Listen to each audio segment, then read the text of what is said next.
Back in 2016, TikTok didn't exist in the US as we know it today. By 2020, it had become one of the fastest-growing social platforms in the world. And by 2024, over 170 million Americans were scrolling, creating, and connecting through an app owned by a Chinese company, ByteDance.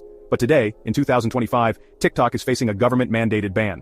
Lawmakers cite national security, data privacy, influence on the youth, and the concern that the Chinese government could manipulate or access the data of US citizens. But let's stop and ask, what does this really mean?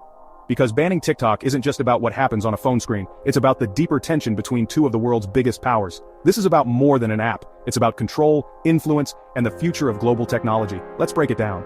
The US says the ban is about protecting Americans from foreign surveillance. Officials argue that any Chinese-owned platform is ultimately answerable to Beijing. Under China's laws, the government can demand access to company data.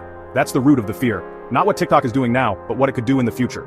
They ask, what if the algorithm starts quietly pushing certain narratives? What if personal data ends up in the hands of Chinese intelligence? What if the US becomes more culturally influenced by a foreign power without even realizing it? On the surface, these are valid concerns, but here's where it gets interesting. China has long restricted access to Western apps. Google, Facebook, Instagram, YouTube, they're all blocked in China. So from Beijing's point of view, a TikTok ban is just the US finally doing what they've been doing for years, protecting digital borders. But that's not the whole story. This isn't just tit for tat. This is about who controls the platforms that shape global opinion. The US has traditionally led in tech. Silicon Valley birthed most of the apps we use daily. But TikTok was the first major platform built in China to truly dominate in the West. That shook things up. And for Washington, that shift represents a threat. Because the future of influence isn't only about military power or oil, it's about data, communication, and attention. Whoever controls the algorithm controls the narrative. That's why this ban feels so much bigger than just protecting kids from dance videos or misinformation. Now let's look at the money. TikTok has generated billions of dollars in ad revenue. US-based creators have built full-time careers from the platform. Small businesses use it to reach customers.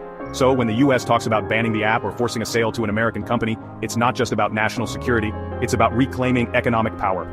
Because make no mistake, this is also about competition. The US doesn't just want to reduce Chinese influence, it wants to remain the global leader in tech. TikTok challenged that. It got there first. It built an algorithm that outperformed American rivals in engagement, and it built it outside the borders of Silicon Valley. That's a problem for those who believe that tech dominance would always belong to the US. Now, I'm not here to tell you which side is right or wrong, but I am here to ask the real questions. Like, if TikTok is banned, what happens next? Will China retaliate? Will US-based platforms suddenly face more restrictions abroad? Will this create a blueprint for banning other foreign apps? And most importantly, what precedent does this set for the future of the internet? You see, the internet was supposed to be borderless, a place where ideas could flow freely. But we're seeing the rise of digital walls. Countries are beginning to treat cyberspace like territory. And once that happens, power shifts fast. Before we jump into Act 2, where we'll explore how China views the TikTok ban, and what this means for tech companies on both sides of the ocean, take a second to subscribe and turn on the notification bell.